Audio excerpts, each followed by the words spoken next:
बिस्मिल्लाहिर्रहमानिर्रहीम, अस्सलाम वालेकुम। आप देख रहे हैं मुझे मेरे यूट्यूब चैनल पर और मैं मुज़म्मिल अवान हूँ।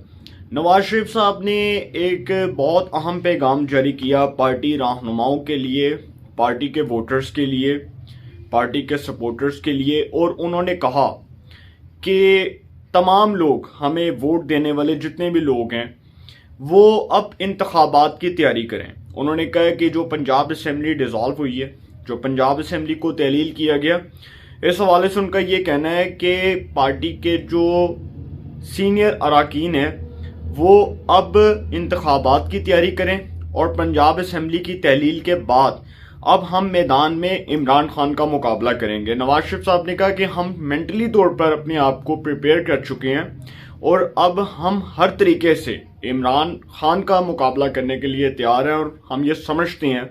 कि अब इंतखाबी मैदान में हम इमरान खान का मुकाबला करेंगे। फिर दूसरी बात, ये फैसला हुआ कि इमरान खान साहब के खिलाफ जो करप्शन केसेस हैं, जो इमरान खान साहब के खिलाफ मुकदमात हैं, उस हवाले से इदारों के ऊपर प्रेशर डाला जाएगा, अदालतों को इस बात पर कायल किया जाएगा कि चूंकि इमरान खान साहब के खिलाफ जो केसेस हैं वो अदालतों में ज़ेरे समात हैं, उनके ऊपर अब अदालत ने फैसला जारी करना है, तो अदालत जल्द अज जल्द इन चीज़ों का फैसला जारी करे। फिर ये भी आवाम में नैरेटिव लाया जाएगा कि इमरान खान साहब चूँकि फाइनेंशियली करप्ट है, और इसमें कोई शक नहीं है कि वो करप्ट तो हैं, कि जिस तरह से उन्होंने करप्शन की, पहले उन्होंने अपने छोटे छोटे जो है वो आप समझ लें कि कारतूस रखे हुए थे, उस्मान बुज़दार, जुल्फी बुखारी, बुशरा बीबी, उसके बाद खावर मानिका, फिर एहसन जमील गुज्जर, फिर उसके बाद वो पिंकी पीरनी, पता नहीं कौन कौन थे, खैर जिन जिन के नाम मुझे आते हैं मैंने तो आपके सामने बता दिए। तो सर उनके थ्रू इमरान खान साहब ने बहुत करप्शन करवाई, और फिर उसके बाद नवाज शरीफ साहब का ये मौक़िफ़ है, और जो पार्टी का इजलास हुआ शहबाज शरीफ साहब की ज़ेर सदारत, उसमें भी ये फैसला किया गया कि इमरान खान साहब के खिलाफ आवाम में इस बयानिए को मकबूल किया जाएगा कि ये करप्ट हैं, इन्होंने धौंस धांधली से इक़्तिदार हासिल किया, इन्होंने मुल्क को डिफ़ॉल्ट किया, इनकी वजह से आज जो मुल्की हालात हैं वो इस नहज पर आ चुके हैं। तो ये सारी चीज़ें जो हैं ये आवाम के सामने बयान की जाएंगी, एक नैरेटिव बनाकर, एक बयानिया बनाकर, और बताया जाएगा कि इमरान खान साहब जो हैं वो क्या करतूत जो हैं वो दिखाते रहे अपने दौरे इक़्तिदार में, और उनके क्या क्या कारनामे थे। ये सारी चीज़ें जो हैं ये आवाम को बताई जाएंगी। दूसरी खबर मैं आपको बड़ी इंपॉर्टेंट दूँ कि इमरान खान साहब ने सीनियर एंकर पर्सन महर बुखारी साहिबा को हम न्यूज़ के ऊपर इंटरव्यू दिया। अब उस इंटरव्यू के अंदर क्या बातें की गई ये मैं आपको बाद में जाकर बताऊंगा, लेकिन सर इमरान खान साहब ने जो परवेज़ इलाही साहब के साथ हाथ किया उसके बारे में भी इनसाइड स्टोरी बताऊंगा, और ये भी बताऊंगा कि इमरान खान साहब के साथ हाथ कैसे हो गया। और फिर ये भी खबर आपको बताता चलूँ कि जो पंजाब में निगरान सेटअप है उसका क्याम, जो 3 माह का क्याम होगा, वो एक्सटेंड कैसे होगा और ज़िमनी इंतखाबात कैसे रुक सकते हैं, ये सारी चीज़ें मैं आपके सामने बयान करने जा रहा हूँ। नवाज शरीफ साहब के बारे में तो जी मैंने आपको बता दिया कि नवाज शरीफ साहब जो हैं वो फैसला कर चुके हैं कि मरीम नवाज साहिबा जो हैं वो पहले वतन वापस आएंगी, उसके बाद नवाज शरीफ साहब जो हैं वो हालात का जायज़ा लेकर, पाकिस्तानी सियासत के हालात का जायज़ा लेकर वो पाकिस्तान तशरीफ़ लाएंगे, और उसके बाद वो फैसला करेंगे कि उन्होंने किस डेट को पाकिस्तान आना है, कब उनका जहाज़ पाकिस्तान एयरपोर्ट पर लैंड करेगा, और इस हवाले से वो क्या अहम फैसला करते हैं ये उन्होंने अपनी पार्टी के साथ मुशावरत करके करना है, पार्टी के लाहे अमल के मुताबिक करना है। पार्टी का जो नैरेटिव है वो यही है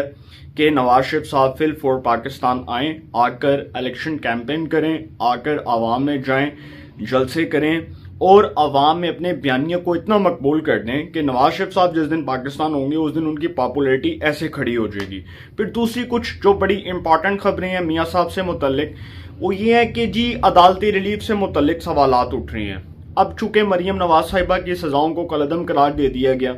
और इस्लामाबाद हाई कोर्ट से उनको रिलीफ मिला, और नैब ने जो उनके खिलाफ मुकदमात कायम किए थे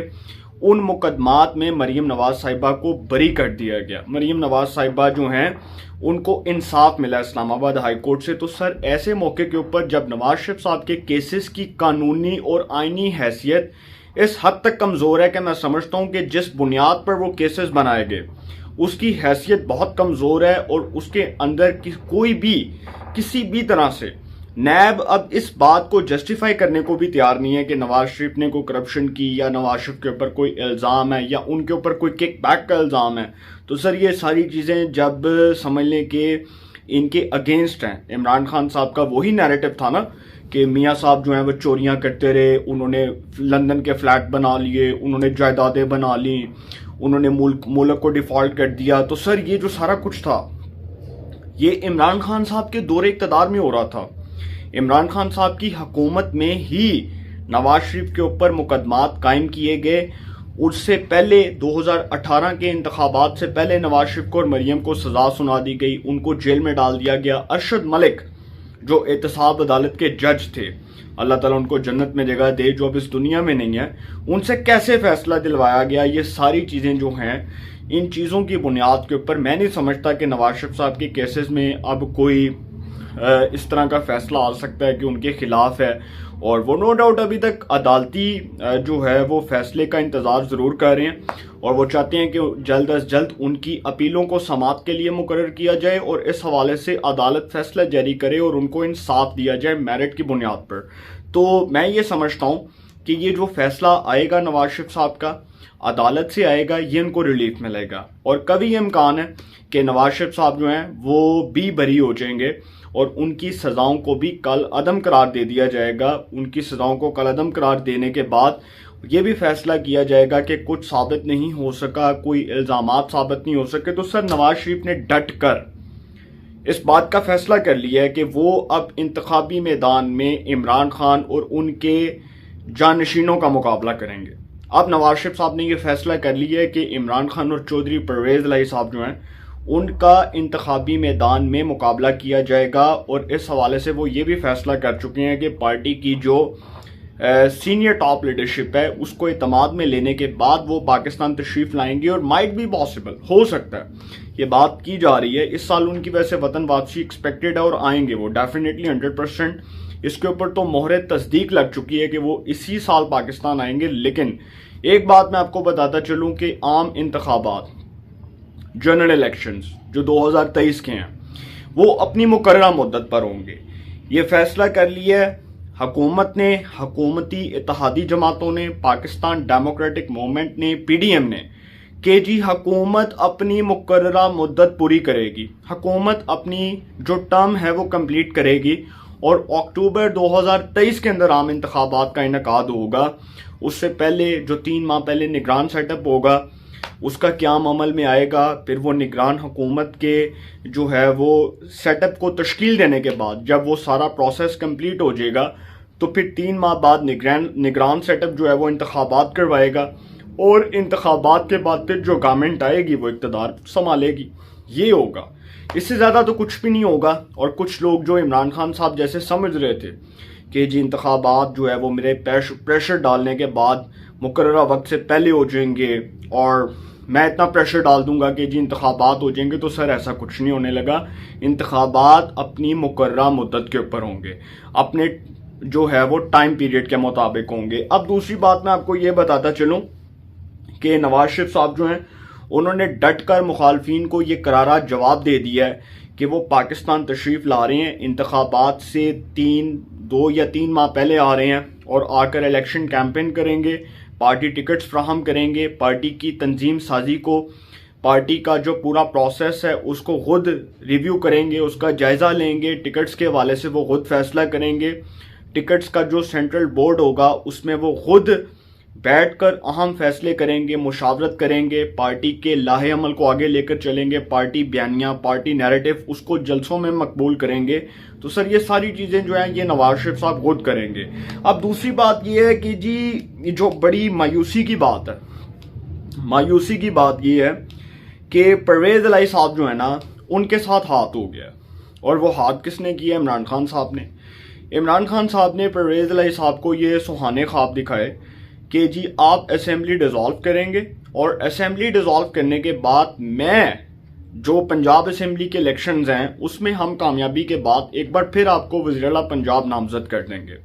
लेकिन परवेज़ इलाही साहब इतने भोले साबित हुए कि उनको ये नहीं था पता कि इमरान खान को तो उस्मान बुज़दार जैसा डमी वज़ीर आला चाहिए, उसको तो अलीम खान नहीं कबूल था, उसको तो जहांगीर तरीन कबूल नहीं था, उसको तो शाह महमूद कुरैशी कबूल नहीं था, क्योंकि वो तो आंखों में आंखें डालकर बात करते थे ना सर। तो इमरान खान साहब को तो इक़्तिदार में ऐसा बंदा चाहिए, अपने नीचे एक ऐसा बंदा चाहिए जो उनकी हाँ में हाँ मिला सके। तो इमरान खान साहब ने जी परवेज़ इलाही साहब के ऊपर लंका डाल दी। अब ये कहते हुए महर बुखारी साहिबा को इंटरव्यू देते हुए कि मैं उस्मान बुज़दार को वज़ीर-ए-आला पंजाब नामजद कर दूंगा, ये बात करते हुए कि वो एक बार फिर पंजाब के लिए, चीफ मिनिस्टर पंजाब के लिए उस्मान बुज़दार का नाम तजवीज़ करेंगे। अब परवेज़ इलाही साहब के साथ हाथ कैसे हुआ कि परवेज़ इलाही साहब के ज़हन में ये बात थी कि इमरान खान साहब असेंबली डिज़ोल्व करेंगे और असेंबली डिज़ोल्व करने के बाद वो मेरा नाम बतौर वज़ीर-ए-आला पंजाब नामजद कर देंगे,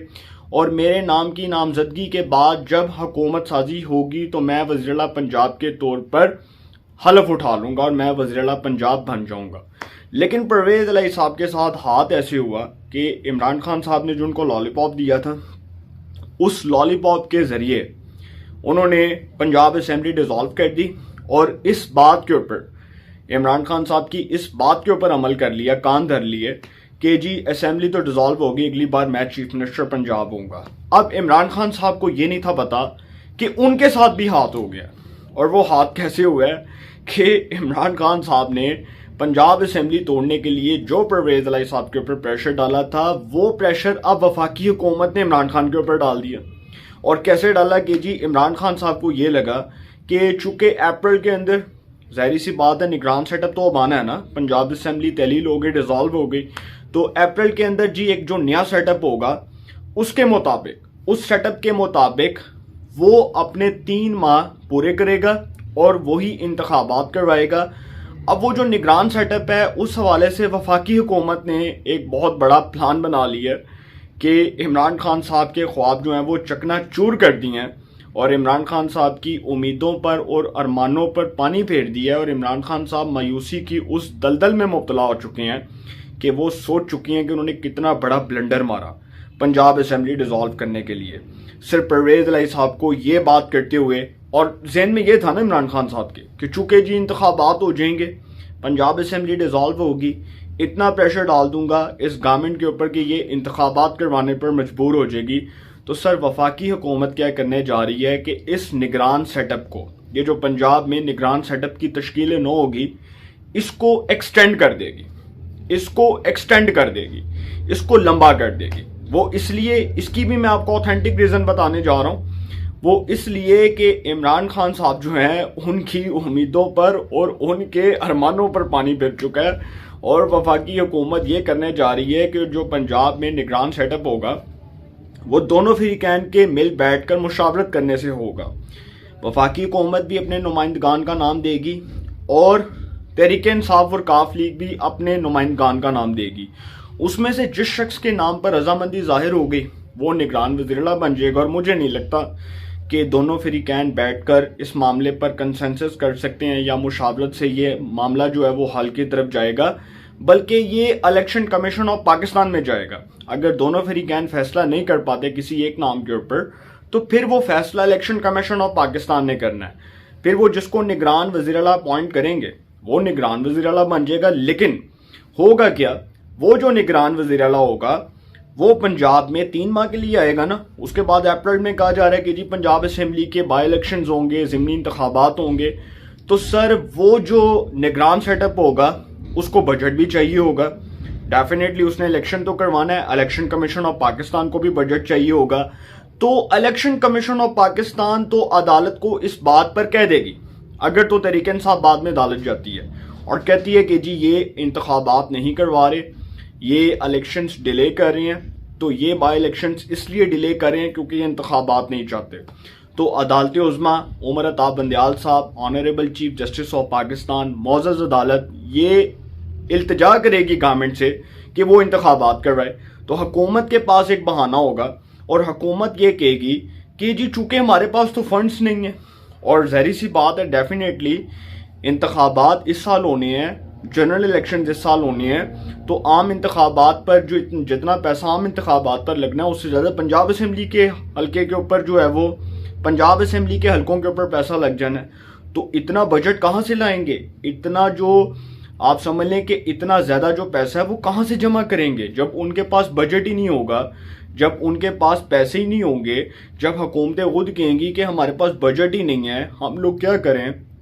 हम तो हाथ खड़े कर चुके हैं, तो फिर अदालत तो कुछ नहीं कह सकती और डेफिनेटली ये निगरान सेटअप लंबा चलेगा। तो परवेज इलाही साहब और इमरान खान साहब जो हैं वो दोनों जिस डूबती कश्ती में सवार हुए उस डूबती कश्ती के मुसाफिर बन के, तो सर दोनों के लिए बड़ी मुश्किलात खड़ी हो चुकी हैं। और आसिफ अली जरदारी साहब पाकिस्तानी सियासत के इमाम, पाकिस्तानी सियासत के वो इमाम जिनके पास लोग जाते हैं तो आसिफ अली जरदारी साहब के बारे में ये बात बहुत मशहूर है कि वो उनके जो हाथ की 5 उंगलियां ना वो बहुत ख़तरनाक हैं। और वो लोग जो उनसे हाथ मिलाते हैं वो ये बात करते हैं कि आसिफ अली जरदारी साहब से डर लगता है जब उनसे हाथ मिलाते हैं। तो आसिफ अली जरदारी साहब जो हैं जी वो पंजाब में डेरे डाल चुके हैं और हसन मुर्तज़ा साहब, मुस्तफ़ा महमूद साहब, मखदूम अहमद महमूद साहब, कमर जमान कारिया साहब और दीगर जो इनकी सीनियर क़यादत है उसका एक इजलास हुआ। उस इजलास में भी यही फैसला किया गया कि पंजाब में जो निगरान सेटअप है उसको एक्सटेंड किया जाएगा। अब परवेज़ इलाही साहब और इमरान खान साहब की ये सियासी मौत है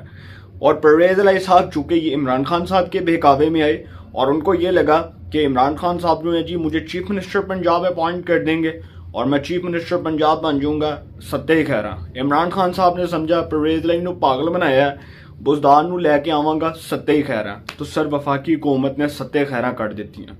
उन्होंने ऐलान कर दिया कि जो निगरान सेटअप आएगा, हमने तो इलेक्शन करवाने हैं भाई, टाइम पे करवाने हैं। वफाकी हुकूमत तो ऐलान कर चुकी है कि इलेक्शंस अपनी मुकर्ररा मुद्दत पर होंगे और अदालत में भी वफाकी हुकूमत इस बात का जवाब जमा करवाएगी कि चूँकि अक्टूबर के अंदर जनरल इलेक्शंस हैं तो अप्रैल के अंदर बाई इलेक्शंस नहीं हो सकते, उसके लिए बहुत ज़्यादा बजट दरकार होगा जो कि नहीं होगा।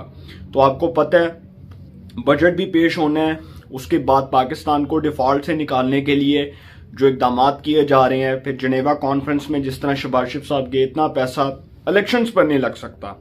एक ही बार इंतखाबात होने हैं और वो जनरल इलेक्शंस होने हैं। तो पंजाब असम्बली तहलील करने का जो फैसला है इमरान खान और परवेज़ इलाही साहब के पेटे पड़ गया। और दूसरी ये बात कि केपी के असम्बली नहीं तोड़नी, इमरान खान साहब ने महर बुखारी साहिबा को कहा कि केपी के असम्बली डिसॉल्व नहीं करनी, उसको 1 हफ्ते के लिए इस मामले को एक्सटेंड कर दिया है। क्योंकि सर परवेज़ इलाही साहब और इमरान खान साहब जो थे उनका तो मौक़िफ़ ही ये था ना इमरान खान साहब का कि पंजाब असम्बली तोड़ूंगा और पंजाब असम्बली तोड़कर इस गवर्नमेंट के ऊपर प्रेशर डाल दूंगा और ये गवर्नमेंट इतनी मजबूर हो जाएगी कि ये इंतखाबात करवाने पर मजबूर हो जाएगी। तो सर इमरान खान साहब के साथ भी हाथ हो गया और परवेज़ इलाही साहब के साथ तो डबल हाथ हुए हैं। परवेज़ इलाही साहब को एक जगह सुहाने ख्वाब दिखाए गए वज़ारत आला के और एक जानिब जो है वो उस्मान बुज़दार साहब का नाम दे दिया गया। और मैं आपको पहले भी बता चुका था कि ये परवेज़ इलाही और इमरान खान दोनों दोगली सियासत कर रहे हैं, दोनों एक दूसरे के साथ दिल से नहीं चल रहे, मुनाफिकत है सर दोनों के दिल में। परवेज़ इलाही साहब भी इक़्तिदार के भूखे हैं और इमरान खान साहब भी इक़्तिदार के भूखे हैं। तो दोनों को जो इक़्तिदार की हवस थी वो लेट डूबी। पंजाब असम्बली तहलील होने के बाद ये खबर मैं आपको कन्फर्म कर रहा हूँ कि इंतखाबात कोई नहीं होने बाई इलेक्शंस, ये कन्फर्म कर रहा हूँ। और अगर हो गए तो सर मैं भी इधर हूँ, आप भी इधर हैं, देख लीजिएगा इंतखाबात कोई नहीं होने। दूसरी ये बात है कि जी केपी के असम्बली कोई नहीं तोड़नी और इमरान अहमद खान नियाजी साहब जो हैं वो दुम दिखा के फरार हो गए हैं। महर बुखारी साहिबा को कहते हैं कि जी केपी के असम्बली फ़िलहाल तो 1 हफ्ते के लिए मौखर कर दिया इस मामले को कि केपी के असम्बली तोड़नी है या नहीं तोड़नी, इसका फैसला बाद में होगा। क्योंकि सर वहाँ पर इमरान खान साहब को पता है कि इनकी 2/3 मेजॉरिटी है, उस असम्बली में 2/3 अक्सरियत है। और दूसरा डर अब ये लाहक हो चुका है कि असम्बली तोड़ने के नताइज बहुत संगीन भुगतने पड़ेंगे और अंजाम पछतावा होगा। क्योंकि डेफिनेटली केपी की असम्बली तोड़ी, पंजाब भी हाथ से गया, केपी के भी हाथ से गया, वफाक ऊपर बैठा है, उसने मुकर्ररा मुद्दत पर इलेक्शन कराने हैं, इतने महीनों में उसने केसेस खोल के और तुम देना इनको जेल में। इनके पास तो कोई इख्तियार ही नहीं होगा, ना ये इक़्तिदार में होंगे, ना इनके पास इक़्तिदार की कुर्सी होगी, ना इनके पास पावर होगी, ना इनके पास मेजॉरिटी होगी। ये करेंगे क्या? वो तो इनको पकड़ के जेल में डाल देंगे। तो ये भी बहुत बड़ा प्रॉब्लम खड़ा हो गया। फिर यहाँ पर एक और मसला ये हो गया है कि पंजाब असम्बली तोड़ने का जो सियासी फ़ायदा है वो नून लीग को हुआ है। मैं आपको बताता हूँ वो कैसे हुआ। वो ऐसे हुआ कि नून लीग को सबसे बड़ा बेनिफिट ये हुआ कि परवेज इलाही साहब की पंजाब में हुकूमत ख़त्म हुई। जो नून लीग ने ये नैरेटिव बनाया था कि जी डाकू राज ख़त्म हो गया, फिर नून लीग को ये फ़ायदा हुआ कि वफाक लेवल पे चूँकि उनके पास हुकूमत होगी और गवर्नर उनका पंजाब में अपना होगा, और वफाक में बैठकर वो अपने तमाम इख्तियारात को इस्तेमाल करते हुए परवेज इलाही और इमरान खान पर मुकदमात कायम कर सकते हैं, उनको जेलों में डाल सकते हैं, उनके खिलाफ नाअहली के रेफरेंसेस बनवा सकते हैं, उनके खिलाफ मुकदमात खोल सकते हैं, उनके खिलाफ करप्शन केसेस के फैसले करवा सकते हैं, अदालतों में जा सकते हैं। तो इतना कुछ जो होगा उसमें तो डेफिनेटली ये सारा कुछ जो है इनके अगेंस्ट होगा, इमरान खान और परवेज इलाही के। तो बड़ा बुरा वक्त आ गया जी। और इमरान खान साहब महर बुखारी साहिबा को इंटरव्यू देते हुए ये बात कर रहे हैं कि मैं जो है ना वो शहबाज शरीफ को इतनी टेंशन दूंगा कि इसको रात को जो है ना नींद नहीं आया करेगी, ये रात को इसको नींद नहीं आएगी और ये नींद की गोलियां खानी पड़ेंगी इसको। वो कह रहे हैं कि जी इतनी टेंशन इतनी अजियत दूंगा शहबाज शरीफ को कि ये रात को नींद की गोलियां खाया करेगा और इसको नींद नहीं आया करेगी। तो सर ये आपकी गलतफहमी है, और मैंने आपको बताया था कि प्रोजेक्ट इमरानिया जो है उसके सहूलतकार तो चले गए, अपने अंजाम को पहुंच गए, लेकिन इमरान खान साहब की वो जो गलतफहमी थी ना, जो अब तक थी कि जी असेंबली तोड़ूंगा, इलेक्शंस करवा देगी गवर्नमेंट, मेरे प्रेशर में आ जाएगी। और डेफिनेटली मैं आपको बताऊं, एक बात बताऊं, ये सिर्फ और सिर्फ इन्होंने इसलिए किया, ये बात मैं आपको एक बड़े क्लियर और कंफर्म सोर्सेस से बता रहा हूं कि परवेज इलाही साहब ने एट दी एंड टाइम तक नून लीग को ये बात कही कि पंजाब असेंबली नहीं तोड़ते, आप अदम एतमाद ले आए और आप लोग जो है वो एतमाद के वोट से पीछे हटते, हम पीछे हो जाते हैं और आप लोग जो है वो पंजाब असेंबली कहते हैं ना कि ना तोड़ो। नून लीग ने कहा कि जी तोड़ो, नून लीग ने कहा तोड़ो,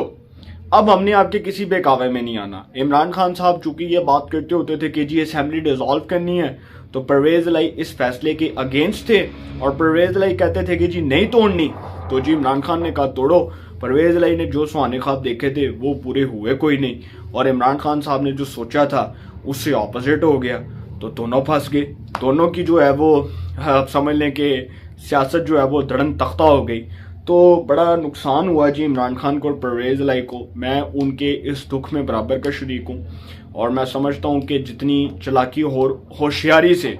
इमरान खान साहब ने सिर्फ ये इसलिए स्टेप उठाया असेंबली तोड़ने का क्योंकि उनकी लड़ाई इस पीडीएम के साथ नहीं है, उनकी लड़ाई मौजूदा इस्टेब्लिशमेंट की क़यादत के साथ है, जो आर्मी चीफ हैं उनके साथ है। क्योंकि फौज कह चुकी है ना कि हम तो न्यूट्रल रहेंगे, हमने सियासत में नहीं आना। और पहली बार पाकिस्तान में एक ऐसा आर्मी चीफ आया है जिसके ऊपर पूरी पाकिस्तानी कौम को फख्र है, प्राउड है इस बात पर कि वो हाफिज कुरान है, शरीफुल नफ्स इंसान है, एक बहुत अच्छा नफीस इंसान है, और सबसे बढ़कर वो अफवाज पाकिस्तान का फ़ख्र है, प्राइड है, एक ऑनर है। तो सर ये इमरान खान साहब के आप समझ लें कि सियासी जो है ना वो किरदार के ऊपर तमाचा है कि इमरान खान साहब ने आखिरी टाइम तक कोशिश की कि इस्टेब्लिशमेंट पॉलिटिकल हो जाए, सियासी हो जाए, और आकर सियासत में अपना रोल प्ले करे, सिर्फ इसलिए कि इस्टेब्लिशमेंट को गंदा कर सकूं कल को। तो जब उन्होंने इनकार किया तो इस्टेब्लिशमेंट को आंखें दिखानी शुरू कर दी कि देखो जी मैं तो बहुत ताकतवर हूं, मैंने पंजाब की असेंबली तोड़ दी। और पंजाब की असेंबली तोड़कर जो ब्लंडर मारा, उस ब्लंडर के नताइज आप 8 महीने में देखेंगे। आप देखेंगे कि इमरान खान साहब की सियासत कैसे धड़न तख्ता होती है। परवेज इलाही की तो हो ही हो गई, इमरान खान ने परवेज इलाही को तो कहीं मुंह दिखाने के काबिल नहीं छोड़ा, खुद भी मुंह दिखाने के काबिल नहीं रहे। तो सर ये थी वो सियासत, और ये है इमरान खान साहब का दिमागी तवाज़ुन जो मुकम्मल तौर पर हिल चुका हुआ है। और अब आप इसके बाद ज़्यादा बात मैं इसलिए नहीं करूँगा क्योंकि आम इंतखाबात अपनी मुकर्ररा मुद्दत पर होने हैं। अगस्त तक जो है वो आप समझ लें कि जुलाई तक ये गवर्नमेंट चलेगी, अगस्त सितंबर अक्टूबर 3 माह निगरान सेटअप चलेगा। अक्टूबर के अंदर इलेक्शंस हो जाएंगे, और जो कहते थे कि जी अप्रैल में बाई इलेक्शंस होने हैं, अप्रैल मई जून जुलाई अगस्त, तो 5 महीने गवर्नमेंट पागल है, वफाकी हुकूमत पागल है कि पहले पंजाब असेंबली के इंतखाबात करवाए, एक हल्के के ऊपर करोड़ों रुपया लगे, उसके बाद फिर दोबारा जो है वो इलेक्शंस हो, जनरल इलेक्शंस, और वो 2023 के लास्ट में हो, अक्टूबर के अंदर हो, और फिर वफाकी हुकूमत इतना पैसा लगा दे। तो सर कोई इतना बेवकूफ़ नहीं है, एक ही बार इलेक्शंस होंगे, टाइम एक्सटेंड होगा, और इनकी जो है ना वो बैंड बज जाएगी। इमरान खान और परवेज लाई साहब जो हैं खुडे लाइन ठोस फारग ते ख़त्म शुद। अपनी राय का कमेंट्स में ज़रूर इजहार कीजिएगा। इंशाल्लाह एक नए सेगमेंट के साथ फिर मुलाकात होगी। अपना बहुत ख्याल रखिएगा। अल्लाह निगहबान।